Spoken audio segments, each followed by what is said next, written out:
Now entering the atmosphere of Planet Zero. Scanning for signals. Incoming broadcast. Shift destination. CSS page turner. Begin transmission. Welcome, everybody, to another great show time today. What was the exhale? What was the exhale? Hey, everybody, welcome to the show. We call that a brain parasite. Dig it in my brain. You've got a what is it? A Mr. Mind in there, dude. Yeah, don't eat donuts you find off the space convenience store floor, guys. Don't eat any donuts you find off the floor. That's a hard and fast rule, right? I mean, some floors is safer than others. I guess so clean you could eat off of it is a phrase for a reason, but I don't think a donut's a floor food. Well, welcome to Book Club from Planet Zero, Season 2, Episode 2. Yes, the only planet that legalizes toilet seats in your living room. And the most likely episode for Two-Face to attack. Wait, Two-Face? The probability is higher than if it was episode 3. Yeah, you could say 50% chance higher than you. See what I did there? I'm not a statistic guy. I wouldn't. I don't have those numbers. I don't have those figures in front of me. Oh, okay, well, because it's two halves make a Two-Face, and But what I do have in front of me is Human Target Volume 1 by Tom King. Oh, the Human Target, yes, the Human Target. Who wants? Why would anyone want to target him? That's his job. Oh yes, that's the book, and it's also the 12-issue series that me and Erik read together, and we're going to be diving into today. Yes, it is written by a fan favorite here, Tom King. Yeah, by fan favorites, I mean we're fans of Tom because he's our favorite. Many of you fans would know that that we like to suck Tom King's beautiful head of great thoughts and everything. I don't even know if you knew where that sentence was going as you said it. Also, artistry. Greg Smallwood, another one of my favorites. You told me I read another of his work, right? He did The Moon Knight by Jeff Lemire. Ah, yes, Greg Smallwood. That was a good one. And this is DC again. Sorry, Marvel fans. We're doing a deep dive on DC. It seems like in season 2. Don't worry, we'll get some Marvel stuff into the bandwagon. Eric's got a Mr. Mind in his brain, and it's controlling my brain to make me read DC comics. Yeah, it's like a spore thing. Like when I talk to him, it's like COVID too. You know, this gets on his brain. Is that what that deep exhale was at the beginning of the podcast? I was wondering what that fog that came out of your mouth was. It smelled like fungal cream. You might want to bring the quarantine people here. Is the creature gonna be okay? Oh no. Oh no. Those things specifically eat their brains. Human Target, a murder mystery book about a man named Christopher Chance, who is the Human Target. He's a private investigator and a bodyguard. If someone's trying to kill you, you hire this guy to solve that, who's going to kill you. But figure out who it is and why. And he'll also work as a body double in case that guy, kills you on the spot. Yeah. That's how he finds out who's trying to kill you. He doesn't do like detective work and figure out a plot. He poses as you. He poses as you and then gets shot and then stands up because he was wearing a bulletproof suit or something. And then he tries to fight the guy that tries to kill, the person who hired him. Well, and when we meet him, he was hired by Lex Luthor, our very own Lexi Poo, bald-headed, evil mind, got addicted to being Brainiac's boyfriend one time. Oh, I ship it. That's my favorite shipping. If you guys have any Lex Luthor Brainiac art out there, please send it to our Patreon. Links, in the description. Anyway, going back to Human Target. So we start off the story with him posing as Lex Luthor. He goes on a stage and gets shot by a tourist. He drinks some coffee, I think, meant for water. Lex Luthor. Is it water? Yeah. It is water. He drinks some water that was meant for Lex, and then he goes on stage, starts his little press conference, and then gets shot by a crazy dude wearing a bomb vest who immediately starts he starts putting some political statement about... he's like, I did what Superman couldn't do. Yeah, like it's that easy, buddy. What Superman won't do. Hey, what the superhero won't do? I'm gonna kill everybody. Meanwhile, Chance is laying on the floor in a bald cap, like I puked in my mouth. I think you can relate to Christopher Chance, Christian, because you wore a bald cap a couple times. I don't want to talk about my bald cap days. But he. God. so He he gave me dark flashbacks to having to wear a bald cap one time for stage theater. Now anyway, people know I was so- a theater person. So he does his job for Lexi, and he finds out that from Dr. Midnight, because he's part of the Justice League, and he has the best health insurance in the world, Dr. Midnight. Somebody poisoned Luke. Someone was trying to poison Luthor, and he ended up getting poisoned instead. He has 12 days to figure out who killed him. And then he goes, well, who would want to kill you? And then Lex Luthor goes, oh, just the entire Justice League International. It was actually Dr. Midnight. It was. That is true. I guess it was both of them kind of.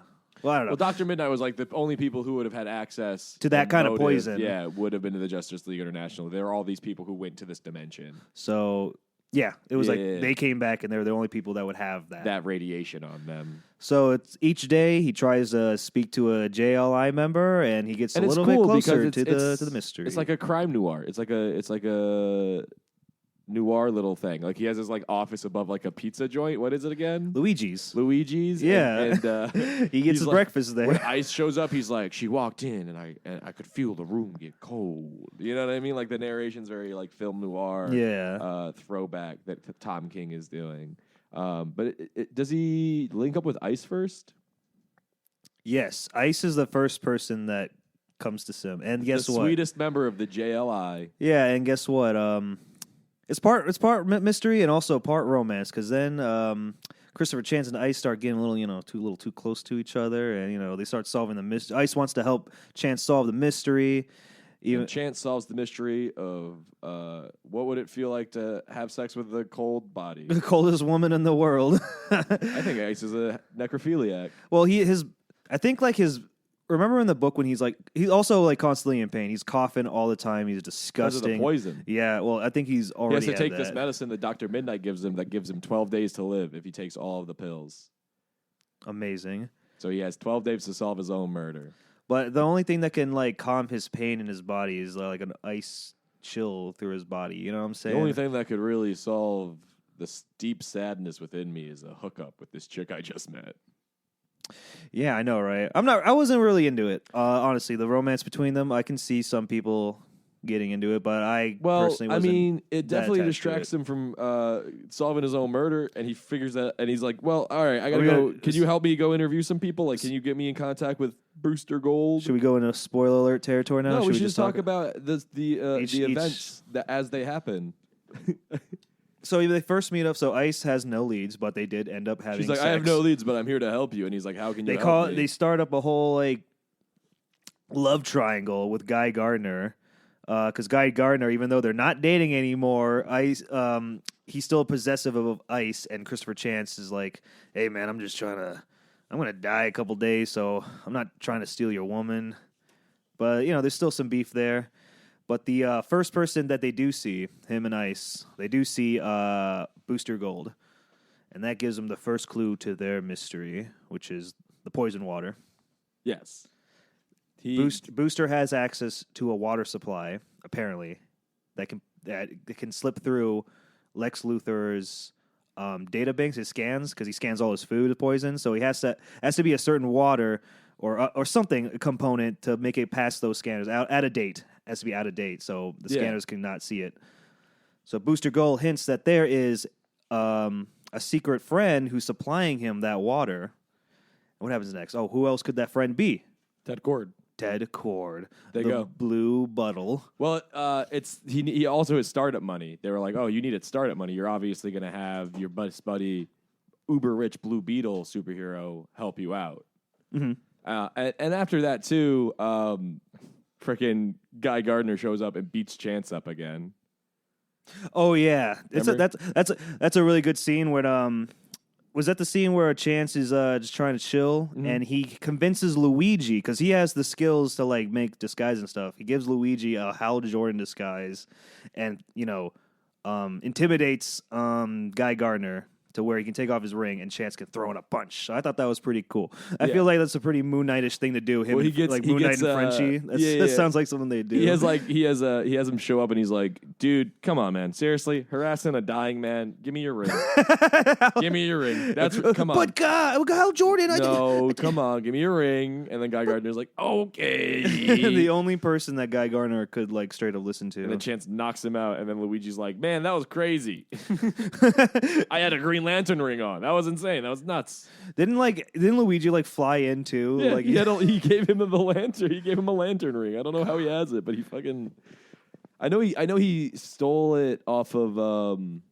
He had I don't know how he did this ring thing, but maybe it was like special effects making him fly down. It was crazy. But anyway, so they go and they find Blue Beetle. The Blue Beetle. The Blue Beetle one was kind of interesting because it was mostly just Blue Beetle being like, "Hey, all right, well, I got to go do this next." Oh, yeah, thing. he was a busy guy. He got business and superhero work, and he kind of just drags. Yeah, the two around the world, and Ice kind of just helps him out. And the entire time, Chris is coughing and dying and drinking whiskey and going, "Damn, she's so hot when she beats up bad guys." Man, I'm dying, but her damn, butt is looks she hot? Great in that tight. I wonder who killed me. I wonder who's gonna. I wonder who's. I need to figure out who poisoned me. Could it be Blue Beetle? But after they fight a mutant bear. At first, Chance thought like, "Wow, this was a complete waste of time." But then, at the very end of the night, him and Blue Beetle had a couple of beers, got him drunk, and he revealed that he didn't give money to Booster Gold. He gave money to Martian Manhunter, who could have been the supplier who gave the water to Booster Gold. So now the lead is Martian Manhunter. The Martian Manhunter's now the guy. So Ice sets up a dinner date. Manhunter, which I think it was this was a pretty good. This was a good issue. Yeah, because Chance is in a mental battle with the Martian Manhunter. Has to keep Martian Manhunter out of his head. The entire span of this one issue is just him passing the salt, and it's just flashes of like Chance's memories mixed in with Martian Manhunter's memories because they're both having like this mental battle as he's passing the salt. It flashes back to like Chance being trained by one of his old handlers on how to keep telepath. people out. Yeah, he was trying to keep people out, but by the end he couldn't learn that. He couldn't keep people out of his mind, but he did know how to steal telepathic memories. Yeah. You know, because he learned that when they come into your mind, that means they're in there too, so you have access to their mind. All you got to do is just let them have full access to your memories, and then you'll have access to their memories. You got to make sure that they don't realize that you're in there with them. Yeah, that you don't feel them poking around. So he pokes around Martian Manhunter's head, and some naughty stuff, some naughty Martian stuff that I'd never thought my boy John would get into, but. Hey man, I heard he sneaks Oreos out of the JLI lounge. So I hear that too. So he could be up to anything. You're not supposed to have snacks out of the lounge. Martians aren't supposed to have sugars like that. No. But also, Chance makes Martian Manhunter watch his dad die. Chance is like, yeah, my dad was addicted to gambling. Look, check it out. Yeah, this was also a good issue to get into Chance's his backstory, his traumatic kid story. And there's some shady stuff going on with John and Green and Fire. Green Fire, yeah, the Green Flame. Turns out her name was originally her name was originally the Green Flame, but they just call it shortened to Fire for now. Yeah. So she's here too, right? They found out that Chance found out that Fire and John is having an affair. What? But Martians don't like fire. But guess what? John's a little, he's a little, freaky deaky. He likes a little. I mean, he is a freak. He's from Mars. Yeah. Most people I've met from Mars are freaks. So they're having sex on the side, and Martian Manhunter is giving her money. Yeah, and basically Chance from this dinner and all of that entire process is just him passing the salt, like you said, which is it's each issue is a day, right? Yeah. And each day he goes after a different lead, especially in the early books. And the John lead is just a great vehicle to give us a bunch of backstory on Chance and also give us a new lead and point us in a direction that is the first hint that Ice is not pointing us in. Yeah. Because Ice has been kind of like, oh, yeah, let's go talk to Booster. Oh, yeah, Booster had a secret guy. Oh, it must have been Ted. Oh, we should also... Ted gave Martian Manhunter money? Okay, yeah, let's go talk to him, I guess. And then on his own, Chance got into Martian's head and saw the flashback with Fire. We should also put an important story detail in here that Ice was originally killed by Lex Luthor. Yes. But until she came back, DC style. But... which they do touch, which King does touch on. They think that is probably a motive Fire would use to kill Lex Luthor and Guy Gardner. He's also a suspect. Yeah, because Chance brings it up to Ice, and Ice gets pissed at him. Yeah. And she's like, she'd never. And he's like, but that's a motive. Hey, he killed you. You know, like Lex Luthor killed you. She has a motive. Yeah.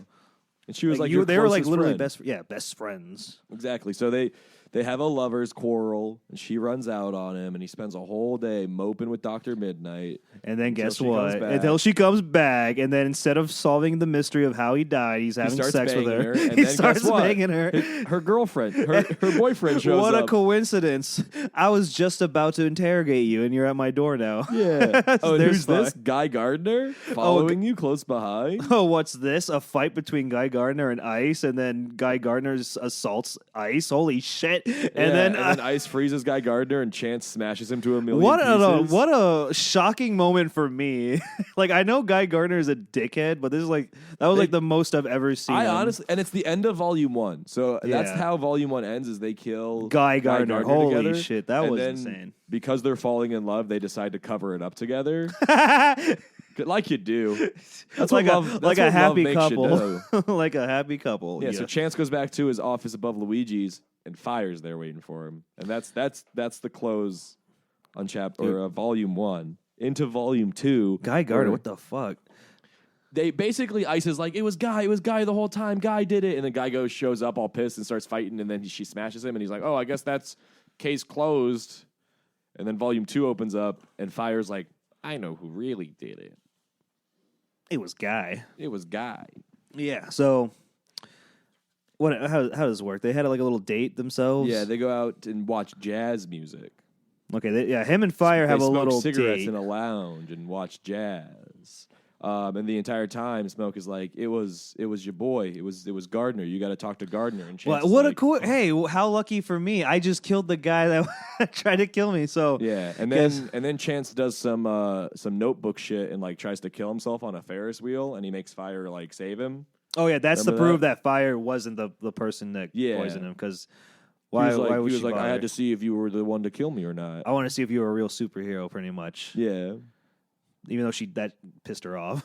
Yeah, basically it's him like fucking with Fire the whole time, and then she tries to like kiss him, and then he goes and he bangs Ice. Yeah, Fire tries to kiss him, and he denies it and goes fuck Ice. I will say he does bang Ice a lot. Like that's going on a lot, and then they all have breakfast together. How nice! And then the next issue opens with him waking up next to Ice, and somebody's come to get him.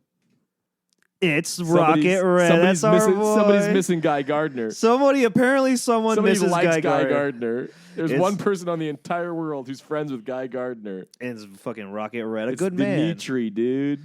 I love him. This was a kind of a This is a good sequence where he's like poking through the door. And he's like, hey, dude, I'm in super armor. Like, you shouldn't shoot at me. Like, it's just going to piss me off. And then Chance shoots at him again. And he's like, all right. I guess I have to fight you. I have to fucking fuck your shit up now.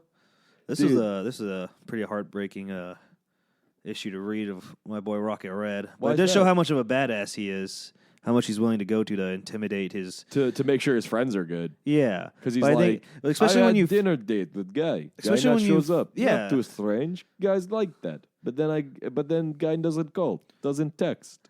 But at the end, I go looking for energy signature, not on planet. Yeah, he kidnaps Chance, and he just like pretty much tortures him the entire day to try to get a confession. 2 days, because he has a very good point. Because he said like, "Hey, I was talking to Guy Gardner the past couple days, and he's talking your shit about Christopher Chance. Yeah. Next thing I know, he's gone. I go see you. You have traces of Green Lantern energy on you, and you said I haven't seen a Green Lantern in a while. How can you say you haven't seen a Green Lantern if you have Green Lantern Ray all over you? That's sus as fuck." So Dimitri's fucking cool. Dimitri just shows up and starts dropping him from the stratosphere, catching him, and then bringing him back up. Yeah, but Chance is suicidal, so he doesn't care. Well, he's not suicidal. He's already dying. And in his head, he's like, "Oh, I've solved my mystery already. Like it was Guy Gardner who tried to kill me." First of all, let's take a side note right now. Remember what Lex Luthor said to him at the beginning? He said, "Hey, he shot you in the chest, but I noticed you weren't really wearing any protective headgear. What would happen if he shot you in the head?" He's like, "Well, I guess I would have died."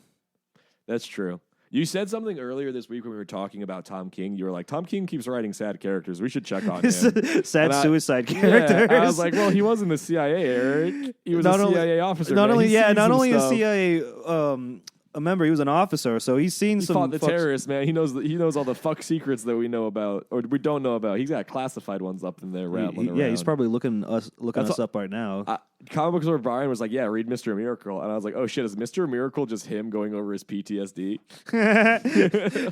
Oh no. Oh. Somebody give Greg Smallwood, give Tom King a hug. Yeah, whatever artist is working with him at the moment. And then maybe like somebody cosplay Ice and let him bang you.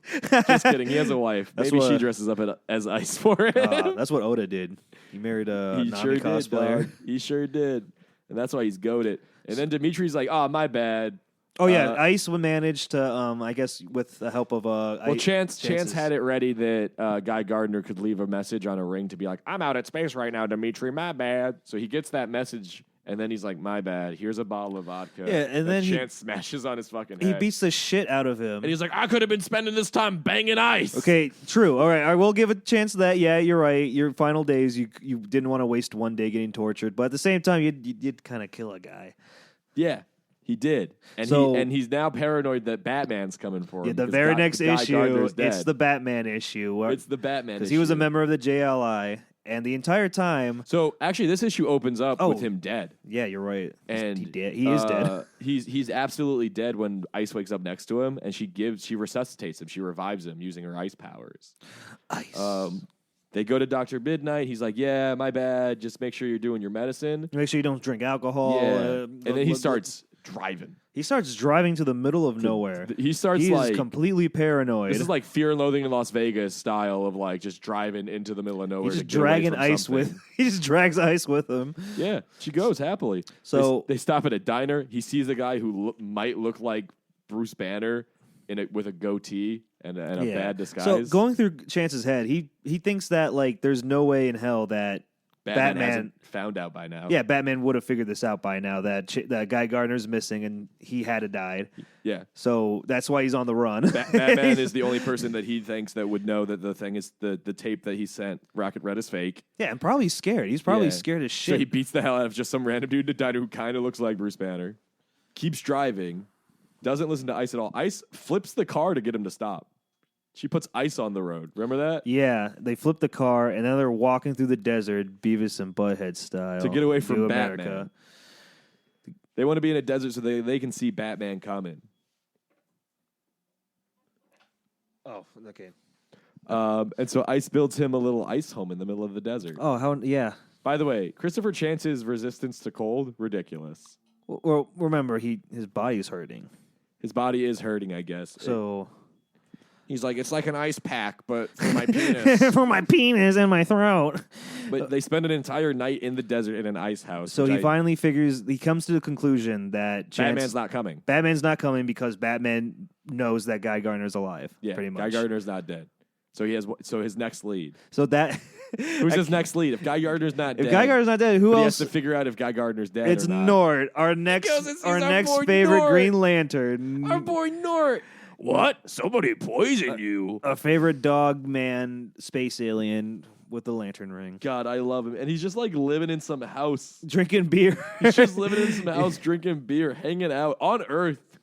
Look at his little cartoon hand, goddamn Green Lantern. I'm glad he's hanging out on Earth. He's like, guy's missing, huh? Oh man. Oh wow. Okay. Who gives I guess I could take you to the super secret, super restrictive archives of Oa, but I'm not really supposed to do that because the last time I did that, they got all mad at me and talked about like the responsibility of being a Lantern Nort. So if you ever see a Guardian of Oa, don't just tell him I didn't. Just tell him I didn't bring you into the archives of everything. And Christopher Chance is like, this tells you everything. He's like, yeah, past, present, and future. That's why it's so restricted. Yeah, so they found the archives that the pretty much every Lantern's on record, and they found out that Guy Gardner is still alive. Chance also goes and looks at his own life. That's right. Because they have a record on everything. Because the Guardians of Oa are fucking freaks. Yep, and then he tries. NSA. He goes and he looks at Guys, and he finds out that Guys is Guys. You said Guys is missing, huh? Doesn't he find guys? Yeah, he finds Guy. He finds out Guy's location because that database right. has the active location of all pretty the much Green everyone. Yeah, all the active Green Lanterns, especially. And then one of the Guardians walks in and fucking Nort lays him out with a kick to the head. He's all drunk. He's all drunk and slurring and like he's getting ratted on by his fucking drill sergeant. Yeah, and he's like, he kicks him in the head. He's like, "We should get going back home now. I think and fine guy." And Chance is like worried. He's also pissed drunk this whole time. Yeah, Chance just kept giving him beer. And Chance is all like, are you gonna be all right? It's like, oh, dude, this happens all the time. They always yell at me. They always give me a slap on the wrist, and then I just keep going being a lantern. So good. Well, so I'm not worried for him. I'm good for him. And then Nort shows up and is like, "Yo, this guy said you were missing, guy." And Guy's they God damn it, Nort! They found Guy a couple blocks away, chilling at a bar. Yeah. And Nort's like, "Hey, what the heck? What's this? Hey, what the heck, Guy? Why dead is and this potentially killing this guy?" So, and then Chance again punches him in the face. Amazing. Yeah, that's right. He charisma checked Guy Gardner into taking his ring off to fight man on man. And then he also give him he punched him with a fist covered in peanut butter. Oh yeah, Guy Gardner has a peanut allergy. Yes, there we go. Yeah, played dirty because this wasn't the first time that Guy Gardner was messing with him with his because what happens is Guy Gardner takes the ring off.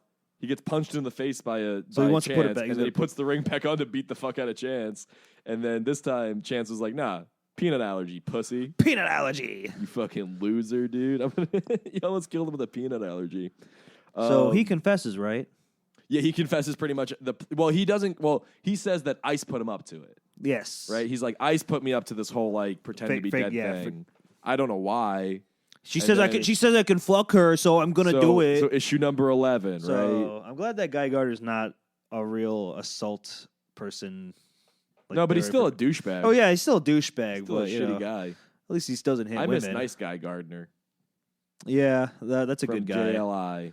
Well, when he got punched in the head by Batman, he turned nice. No, that wasn't it. That wasn't it. It was he got hit in the head. He was down below the console looking for something. Yeah, he was either got electrocuted or hit his head. Up, he got hit in the, I don't even know what happened there. It wasn't really. I hope it gets expanded upon in either Volume 2 or Volume 3 of the omnibuses. Ah, yes. That we will be going over once we read those as well. But back to the story is wrapping up. Basically, Chance deduces that Ice did it. No shit. Right? It's like, oh, you mean the one member of the JLI who showed up day one to help you investigate and immediately just started wasting all your time by banging you, deteriorating, keeping you away from the main people of the murder. They like go Guy to the beach. Fire. They have a sweet little I love this. I actually love this issue because Chance just takes so much pride in being petty in this entire issue. Because Ice fell in love with him. That's what it was illustrated in the issue where she wakes up next to him and he was dead. Because she could have just left him dead. Yeah. He didn't figure it out. She wouldn't have been found out. Like, he was the only one who was on the trail. Like, she would have been in the clear, but she revived him because she actually did fall in love with him.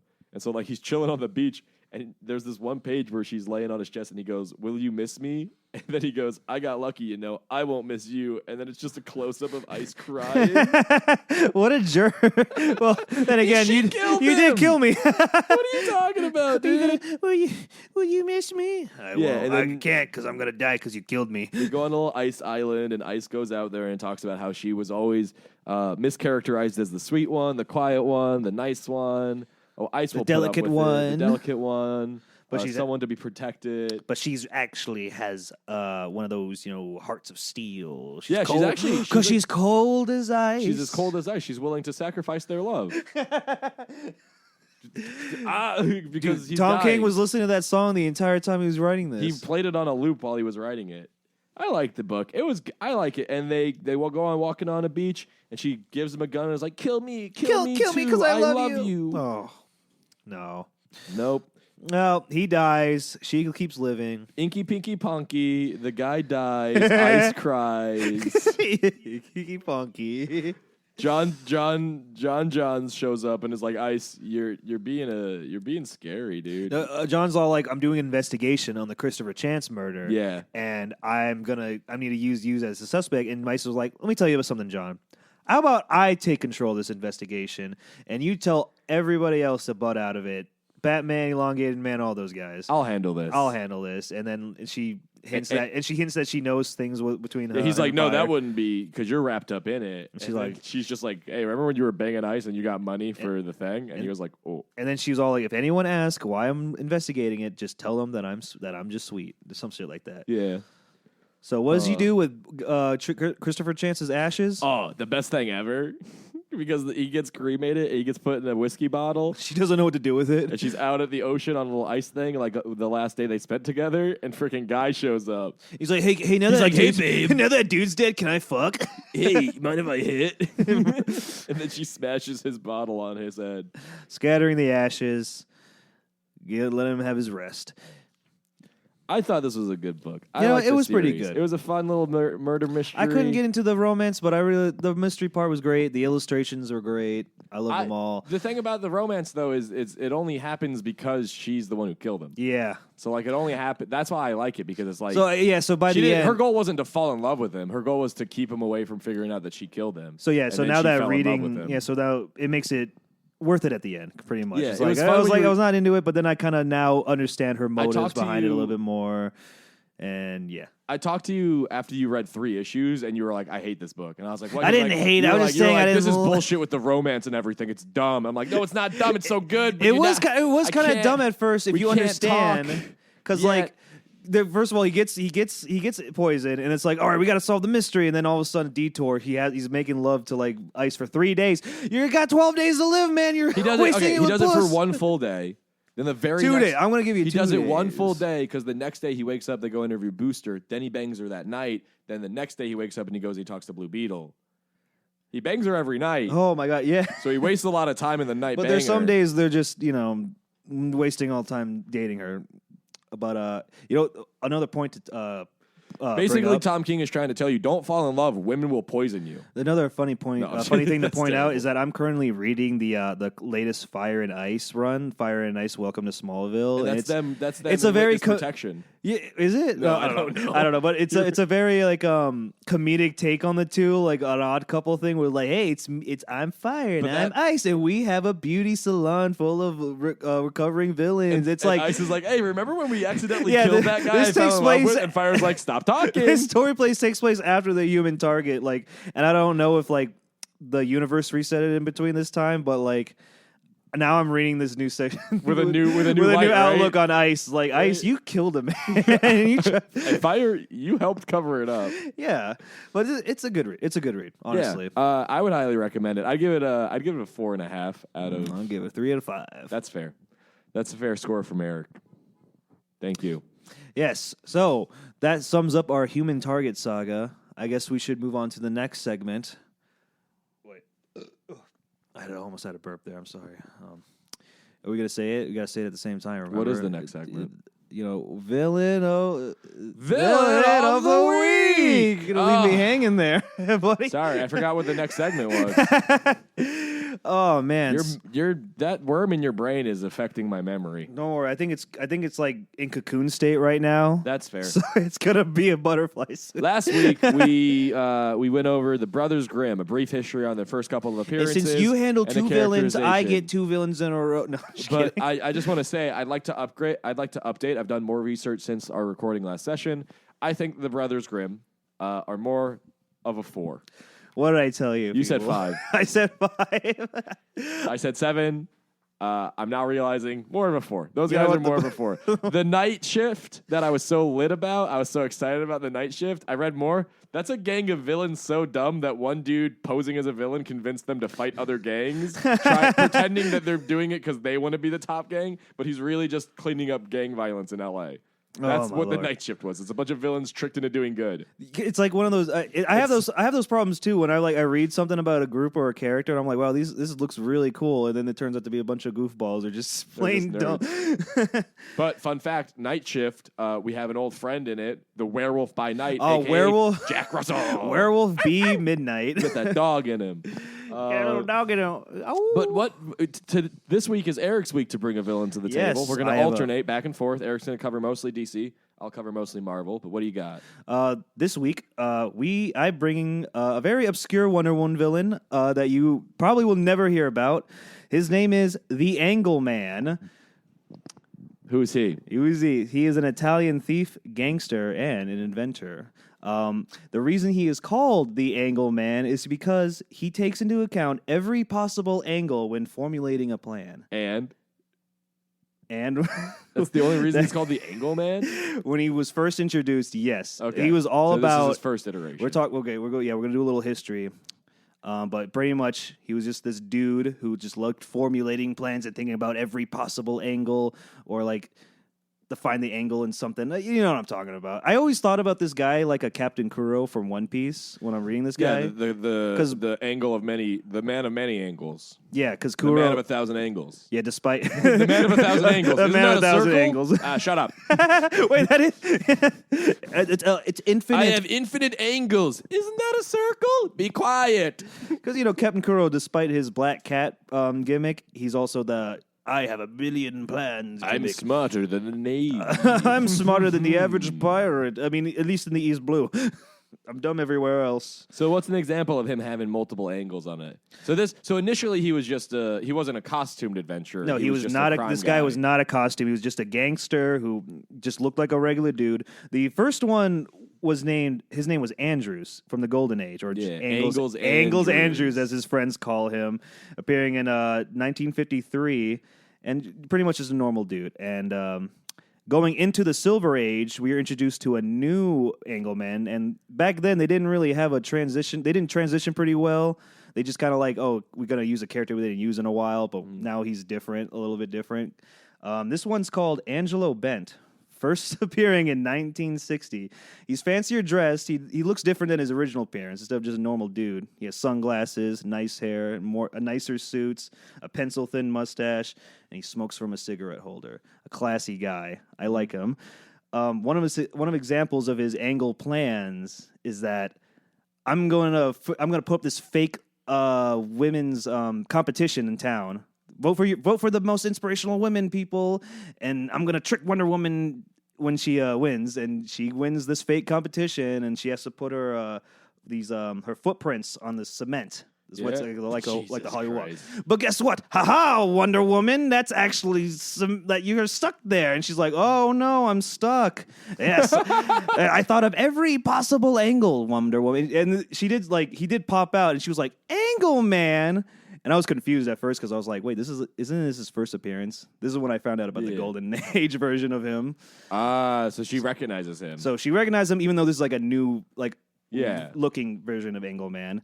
So even though he's like, I thought of every angle of Wonder Woman, she just thrusts her body upwards and brings the cement block with her as she jumps in the air. He's like, oh, I didn't think of that one. That's like in Identity Crisis when... who was it again? It was Green Arrow describing the fight between Deathstroke and the Justice League, and he goes, Hawkman was ready, and then Deathstroke cuts off Hawkman's harness, and he was like, but not for that. It's like, that's the one thing you should have been ready for. He's like, I thought of every angle, and Wonder Woman was like, what if I just fly? And she's like, oh! I didn't think of that angle. So for a while, this guy was just a dude who just came up with plans, and he was an inventor. He invented weird things like a thing that can bring a statue to life to fight Wonder Woman. That's neat. I'm gonna shrink myself and go into Steve Trevor's brain to get information out. Oh, that's a new angle. He's got infinite angles. Wait, hold on. He did a Gene Laurie? Yeah. He pulled a Gene Laurie. So eventually he ends up joining the Secret Society of Supervillains. Hell yeah. Which is a lot of big hitters in that. Gorilla Grodd, Sinestro, Star Sapphire, a lot of Flash villains, and he shows up for a moment. And this is the first time. Killer Frost? No, not this one. Gorilla Grodd? But Pharaonic Man was in it. Oh yeah, he was the Pharaonic Man. So now when he's in the Secret Society, he now has an actual supervillain costume because they require it. Pretty much, kind of like the Guild. Yeah. And he has a new invention that's going to be like a staple for his character. It's called the Angler. Yeah, I don't know what they're called because I'm not a math guy, but it's the little measuring thing that's like a triangle, and it's like he weaponized it. So let me try to. But pull what can it do again? You told me a bit about it. Yeah. So when I first looked this guy up and tried to figure out his powers, it said that his angler has the ability to bend time, reality, and teleport him anywhere, any dimension or time. And I'm like, wow, this guy sounds open. Why did I not see much of him? And then when I try to look up more like panels of him, I can't even fucking see what it does. Yeah. So I gotta read it to see what it actually does. And I'm reading this issue where it first makes an appearance as angler, and I'm like, okay, I'm finally gonna see what this thing does. And he's explaining how he became this way.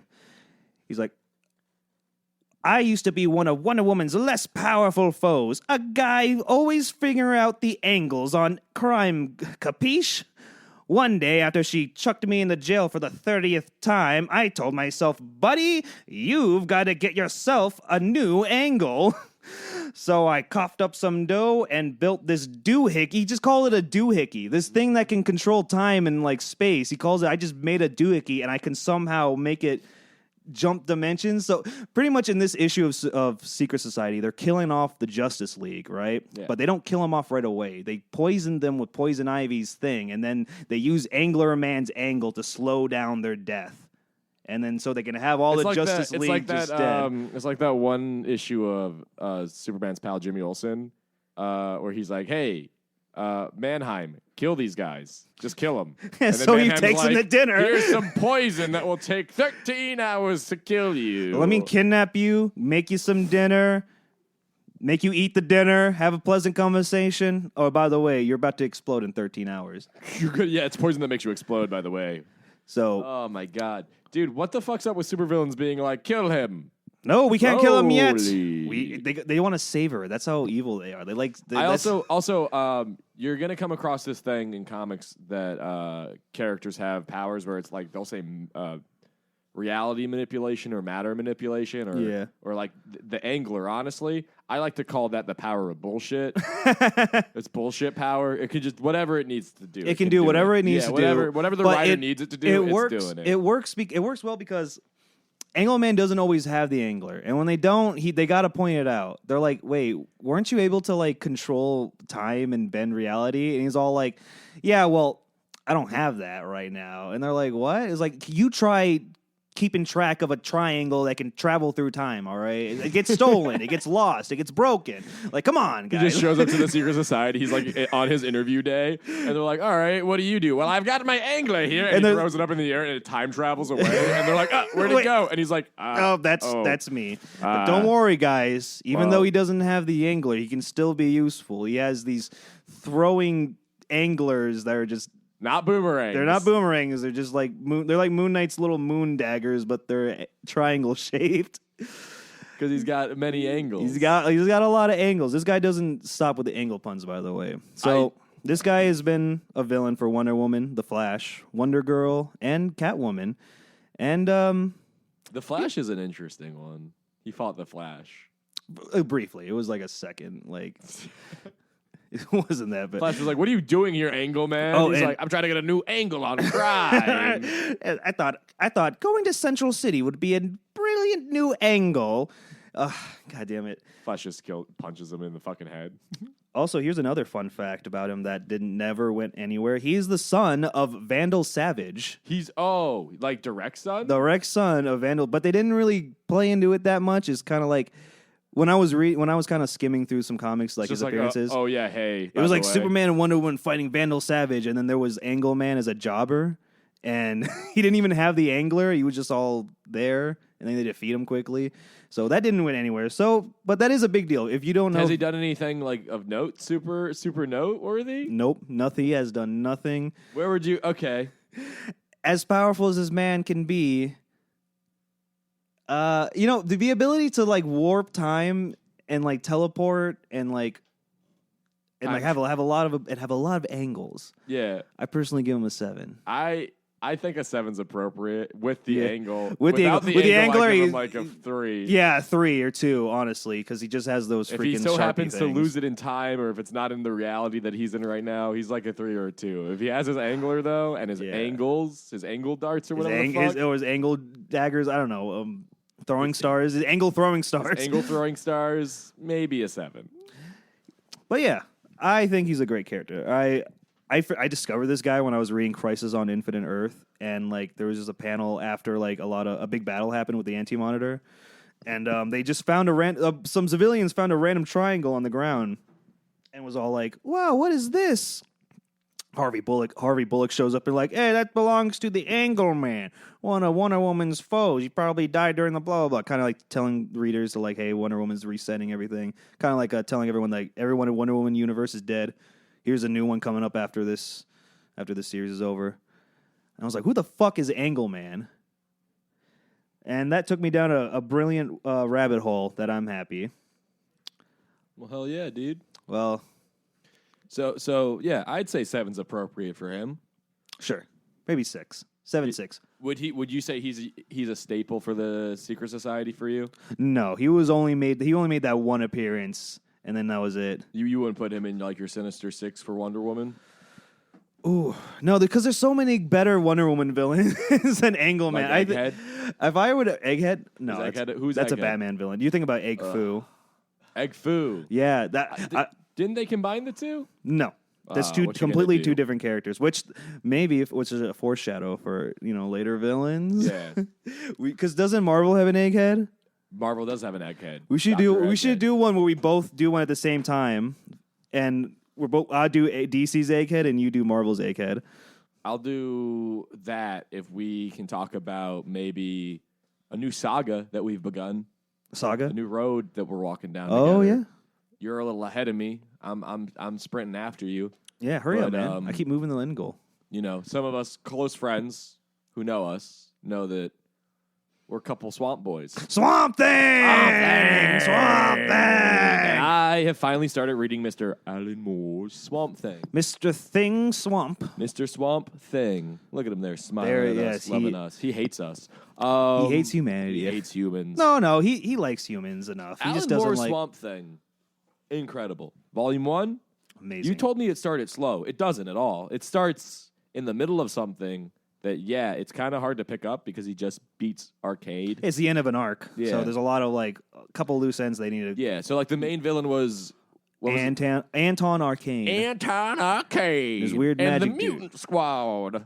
I don't know if that's even canon. Demons?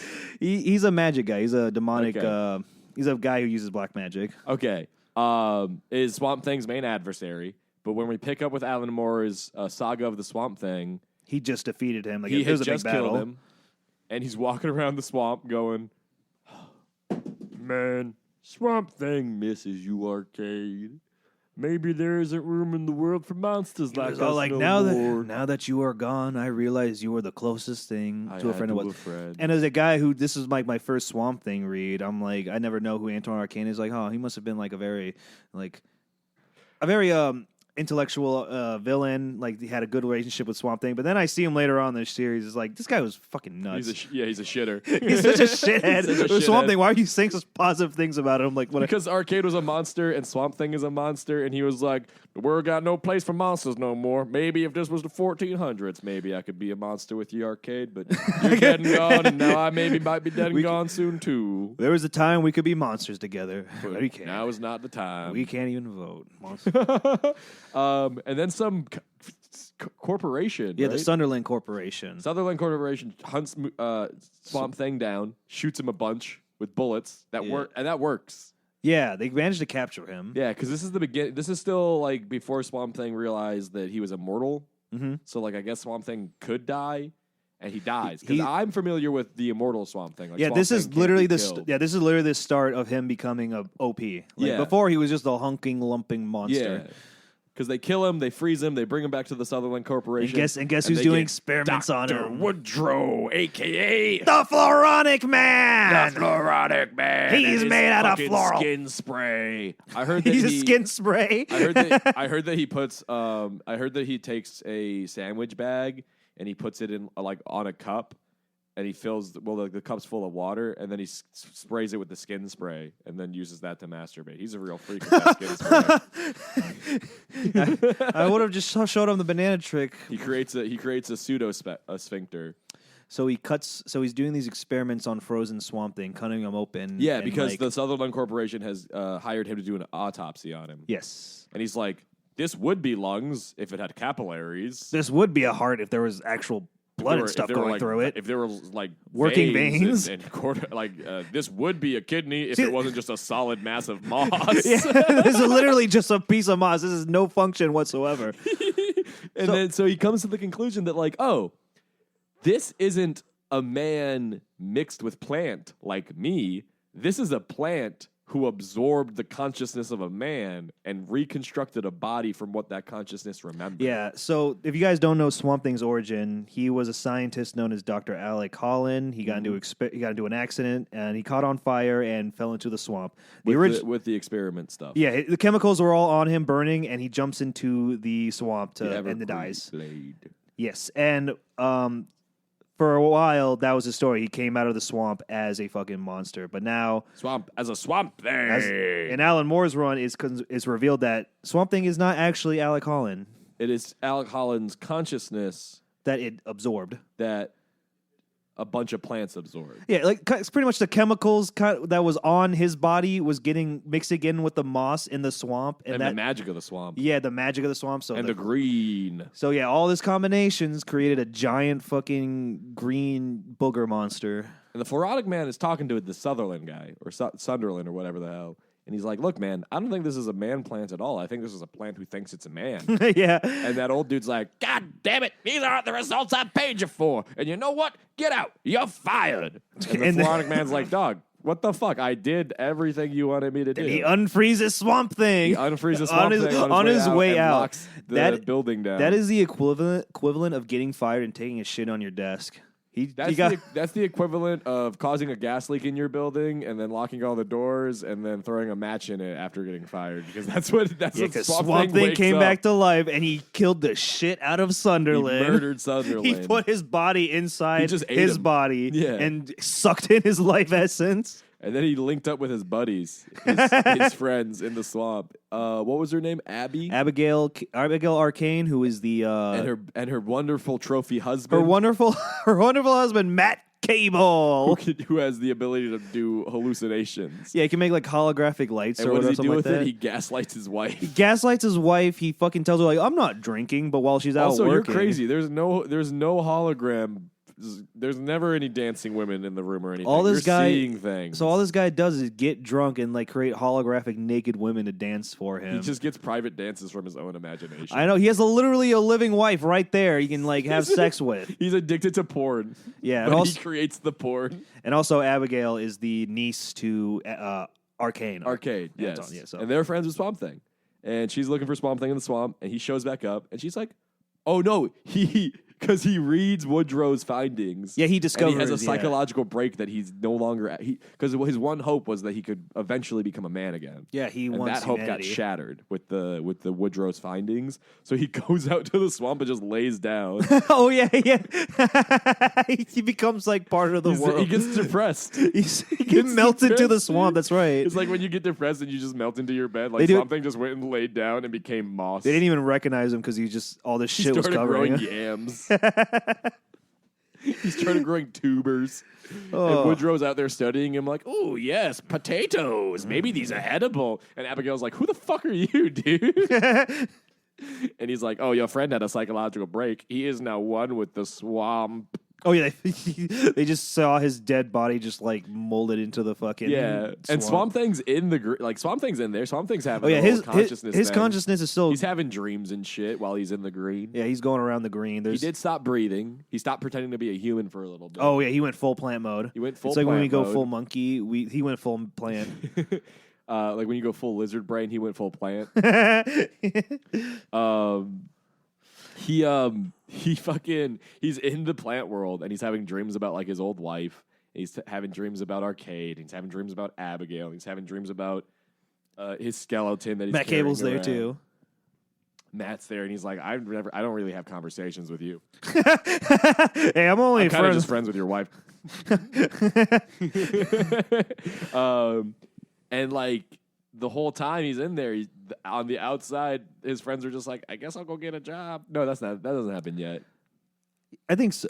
I'm kind of blurred. It's been a while since I read that one, but he does eventually. No, because the first thing that happens is he's stuck in there, and the Floronic Man's going all crazy, and he eats That's the tuber, right. and he's like, whoa. That's right, the And Floronic Man, He gets yeah. all high and shit on the green, and he thinks that the green wants him to go and kill a bunch of people, so he Yeah. goes to a town all So hopped he up goes on the full green. plant. Yeah. He starts destroying the town, killing everybody. He's And like, he kinda, hey, you, with anybody got a video camera? Come here. He pretty much holds the whole place on lockdown. He tells a bunch of people to go into their homes, and then he seals their homes from the outside with plants, and then he has the plants on the inside start to create increased carbon monoxide, and then and then eventually someone lights a lighter, and the houses start blowing up. Oh my lord! And he has some kid film it, and then the kid has to run 5 miles to the next town and fucking be like, vegetable. In the Justice League became. They're like, kid, I think you just watched an episode of Powerpuff Girls and got scared. And he's like, no, the vegetable people are attacking.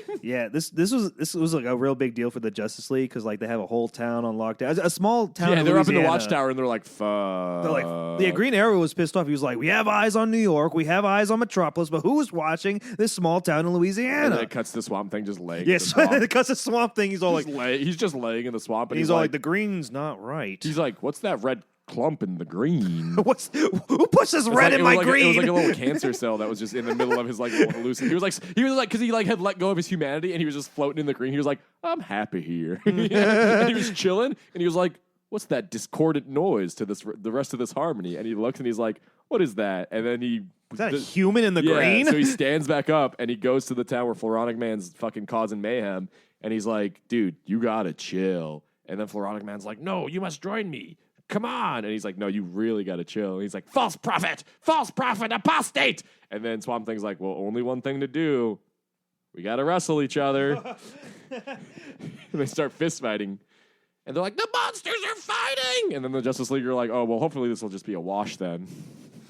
But they don't ever even show up, do they? Was it Justice League? Yeah, they never even... No, after Swamp Thing defeats Floronic Man, they show up to arrest Floronic Man. Okay, all right. Because I was like, they don't even do it. They just kind of like are like, wow, this is bad. And it was then like nothing happens, and they're like, oh, I guess we dodged a bullet on that one. It was like once they found out the plants weren't, keeping the homes hostage, they flew in. It was just the Floronic Man. Yeah, they flew in. They found this Floronic Man like fucking crazy because Swamp Thing fucked him up. Swamp Thing pretty much told him like, hey, the green doesn't like what you're doing. He's like, no, the green is telling me to do this. This is what the green says. says. No, you're insane. No, you're insane. That. That's Yeah. what you're projecting what you want on the green, and the green doesn't appreciate it, dude. You're being a bad partner to the green. You're We're in a harshing polyamorous Armello. relationship with the green, and honestly, you're getting booted, buddy. You're harshing Armello. You're off the roster. Get out of here. Time to take a seat on the bench. And he cries. And then They put him in Arkham Asylum. Yeah. Because, he has a psychological break, and it's Superman and who else? It's like Superman and someone else. Yeah, I And think it they're was just, Green Arrow. They're like Arkham Asylum, and they just It was like Green shrug. Lantern. They kind of just shrug. Yeah. They're like, yeah, I guess. It was Green Lantern and Superman. They were like, well, It's crazy. So we put him in Arkham, right? And they're like, oh, okay, I guess, yeah, that works. And then we end the series, the book with no, that's not Abigail. ending the book because so Abigail approaches Swamp Thing and is like, "Oh, Alec, I'm so glad you're back." And then Alec's like, "Not Alec, Swamp never Thing." Alec." and then he goes, "I Swamp Thing." And then Abigail's like, "Well, are you happy?" And then he just like gives her a weird smile, and he's like, Yes. "Yeah." He's like, yeah. He's like, "Yes." And then she hugs him, and then there's a really cool image of Swamp Thing holding out his arms to a swamp sunset. And then the next issue, Abigail's like, "Aren't you gonna go and visit our friend Swamp Thing? He's up and walking again, Max." And then Max is like, "I'm just waiting for you to leave so I can have my little mind time.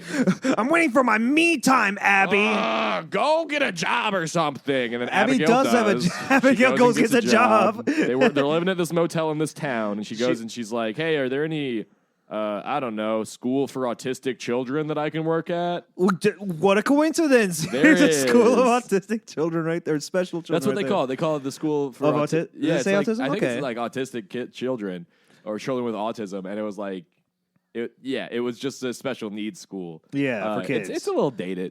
But she shows up and she talks to this kid Daniel, right? Was it Daniel? It was some weird kid that like approached her and was being nice. Yeah. Well, she was like.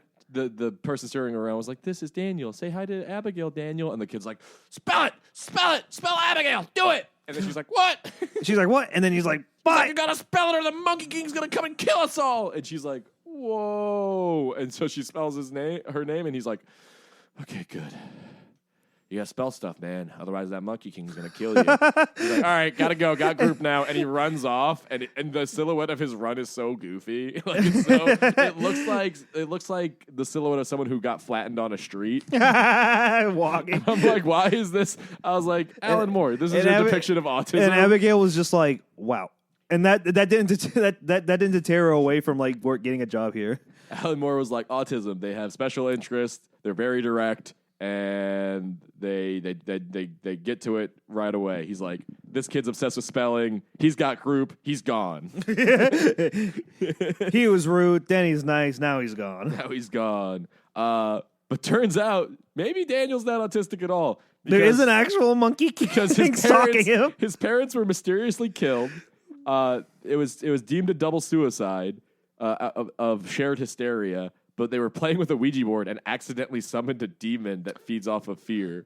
And Daniel overheard it, and he thought that they misspelled. What was it? It was like Kamara or something like that. Yeah, because the monster's name? They were like camera because it was Karama, Karama. And because I remember his parents being like, is it trying to spell camera? That's not how you spell camera. And then they're like, what the fuck's this little monkey? And then the monkey went upstairs to Daniel's room and started kissing his fucking hands like a little creep. Remember that? The monkey's like a protector to the kid. He was like licking him and shit. he was like licking him. And did Swamp Thing battle that thing in this issue? Huh? Oh, because he gets help. He gets help from Jason Blood shows to town. Because he gets help from Jason Blood. There's a demon on the loose, and people are trying to talk to Jason Blood because they're like, "Oh, we're from the South. We're friendly here." So Jason Blood's a new face in town. A guy comes up to him. It's like, "Hey, friend, haven't seen you around the watering hole. If you need insurance," and Jason Blood is like, "Shut up! Today you get stabbed by a swordfish." And the guy's like, "What? What?" He's like, "I will not need your business card because today you get stabbed by a swordfish." And then he just walks away, and he just walks around the town doing that to people. Ugh. He's like, "You will be convicted of manslaughter in 1 year." And the guy's like, "What are you talking about?" Jason, come on, man. And then Abigail, he's like walking past Abigail. He's like, his wife doesn't like the antique he bought. And she's like, what? And then there's this sequence of the guy he told that is going to go to jail for manslaughter, his wife getting in a car with a antique wrapped on the top of the car, strapped to the top of the car. Yes, just so I remember happens that. Is a swordfish. Yes, and they're arguing about it in the car, and then they do a hard stop, and the salesman just so happens to be in the crosswalk when the swordfish flies off of the car and impales him. And Jason Blood's like, "I'm doing good. I am a superhero. This is what I do." Jason, what the fuck? I will be a Justice League member. But for those of you who don't know, Jason Blood is the alternate form and the shared personality of the demon Etrigan! And he's in town investigating the magic demon stuff, yeah. The demon that killed Daniel's parents. Yeah. Yeah, who's at the autistic school feeding off of the children's fear. Oh. And protecting Daniel, who is, I guess, the one who summoned him. Well, I guess it's kind of like the host, maybe. It latched onto him or pretty something much, like yeah. that. It was like summoned that. and then it latched onto the kid. So Abigail's like, Swamp Thing, there's a fucking demon at the school. And Swamp Thing's like, I'm down. Swamp Thing. Yeah, he goes, Swamp Thing. Because Swamp Thing's over. like, he's still a hero. Like, yeah. He doesn't actively go out to like save people. On his vision trip, he realizes he doesn't need his humanity to do good for the world. Yeah. So he's always willing to help a hand. That's what I like about Swamp Thing. He's not a bad guy. He'll help out if you ask him, and there's a good reason for it. And then the demon shows up, and he's like, "Whoa, you're made of swamp. You think you're gonna turn me into some kind of chomp?" And he's like, "Hey, that's a slant rhyme." That was rough, demon. Etrigan. I love demons that rhyme. He's like, "My name's Etrigan. Don't make me say it again." And they're like, "What was your name?" I can't think of a rhyme right now this time. But I liked it. It ends with Swamp Thing and Etrigan working together. Well, kind of working together. They fight for a little bit, but then Swamp Thing then Etrigan's like, "Oh, he's busy fighting the monkey man. I'll go kill the kid." Oh my God! Etrigan was gonna kill the kid. Yeah, Etrigan was awesome. Like, "I gotta kill the host." He is a superhero. And then Swamp Thing is for the greater good. The greater good. But then Swamp Thing kills the Monkey King, saves the day. Etrigan's like, "Huh. I'll keep you in mind if I ever need to do a team up. You seem gross." You are gross. Yeah, and then that's the end of book 1, which is where I'm at. What book are you on again, Eric? I'm done with the series. How many are there? There's 6. Oh, that's not bad. Yeah. I was actually thinking that this is a series I might want to collect because I like it a lot. Oh, yeah, you can definitely get a box set of this. Obviously. Oh, hell yeah. So I'm on book 2, which I did some peeking, and I saw that Dead Man shows up. Yeah, Dead Man! One of my favorite guys. Yeah, he's like in your top like DC guys, right? Would you put him in top DC guys? I'd put him up there. But yeah, so that's what we read this week. Do we have anything else we want to talk about? Oh, I guess that's it, man. Do you have an idea like for villain of the week next week? You want to give a little sneak peek? I gotta find something. Yeah, I don't have anything so far right now. Just try to find a guy who makes like one appearance. That's what I'm doing. Just one appearance? Or make like 1 or 2 appearances. Nah, that's lame because then you don't have anything to research. Oh, it's like no. Yeah, they have a one story to themselves.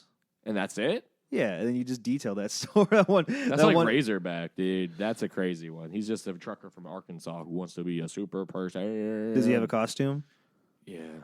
There we go. There it is. All right, guys. There we go. Next week, possibly, maybe. What's his name? Definitely not Razorback. Maybe Razorback. For certainly not Razorback. Well, to all our friends in the Milky Way galaxy, please pay your rent. Pay your rent. And also think about giving us a little of that money. You know, and our follow Patreon. us wherever you can. Our Patreon's in the description. Eric is elusive, but you can follow me anywhere at Christian Rice Comedy. You could say I'm omnipresent. He is always with you. If you have him in your heart, you are never alone because Eric is there. I'll be in your heart if you don't fart. Go ahead and give us a follow at Planet Zero Podcast on Instagram, Facebook. Subscribe to the YouTube. Turn on notifications. Share it with your friends and family. Send us books that you want us to go into. Send us books that you're reading. And please, for the love of God, spay and neuter your pets. I don't know why Eric's on that right now, but I always say this in the episode. You know, it's my thing. Anyways, probably Eric's final guest spot on the podcast of the day. Yeah, those worms probably they're probably put a bunch of holes holes in his brain. Yeah. A bunch of holes in his brain. But we're signing off.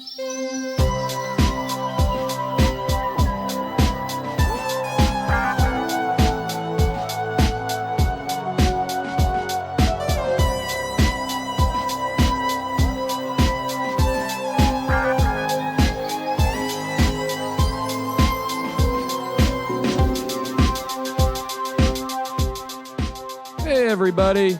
Just wanted to take a minute at the end of the episode here. Thank you so much for listening. Thanks for sticking around. Wanted to give a shout out to a couple of fans out in the galaxies supporting the dream and our conquest of all things comic book.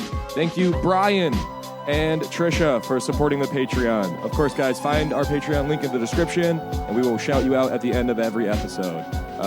Stay safe out there in the spaceways, folks. Christian out.